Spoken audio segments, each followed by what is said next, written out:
We have the latest update for you now in this breaking news into our newsroom. Take a look here. We are learning that multiple brush fires have broken out along Sunrise Highway, shutting down parts of the highway in both directions. That information coming to us from Suffolk fire officials.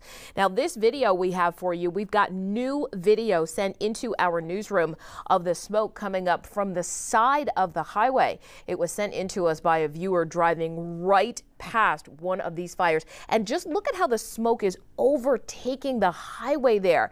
This is something, it's unbelievable what we're looking at, and you can see flames. You see the orange right there if you look closely, right there in the middle. Take a look at this smoke, how big this is. We have been getting so many calls into our newsroom over the past couple of hours from people who were driving down the highway and seeing this smoke. They took out their phones, and now we have got to look at what is happening here on the eastern end of Suffolk County. We've got another look for you from this massive amount of smoke. You see how big these plumes of smoke are and just how much of the sky it is taking over. Look at this.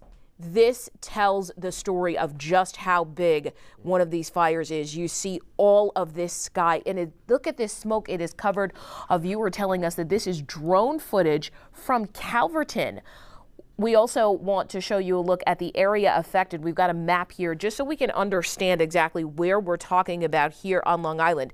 The red part you see there in the middle of your screen, that is where we are told these brush fires are burning. And that white line you see right above there, that is Sunrise Highway. Now, the part of southern Suffolk County we are talking about is around the Center Moriches, Shirley, Mastic, Westhampton Beach area.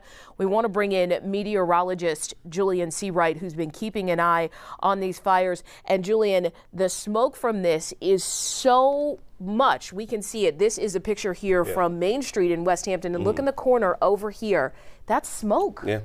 Really, even though it's a little bit dense or not as dense over towards that area, that is the one spot that we've been looking in that very right corner. It looks like a little gray, just almost distorted in a way. That's kind of where we're starting to see again this smoke starting to impact, and we're looking at it from the east or from the west side going towards the east. So that's where we're starting to see again where that is starting to have that smoke moving its way across the east end over towards that area where we've seen those brush fires starting off for us. But again, the bigger issue and the culprit of all of this has been the fact that it's been so dry, and then we're adding in the winds. The winds have been the story for the last 3 days for us across Long Island. They have been relentless, not as strong, thankfully, but still gusty enough, between 30 to 35 miles per hour, that anything that could spark or ignite a fire would happen very rapidly. And unfortunately, that's something we've been dealing with this afternoon.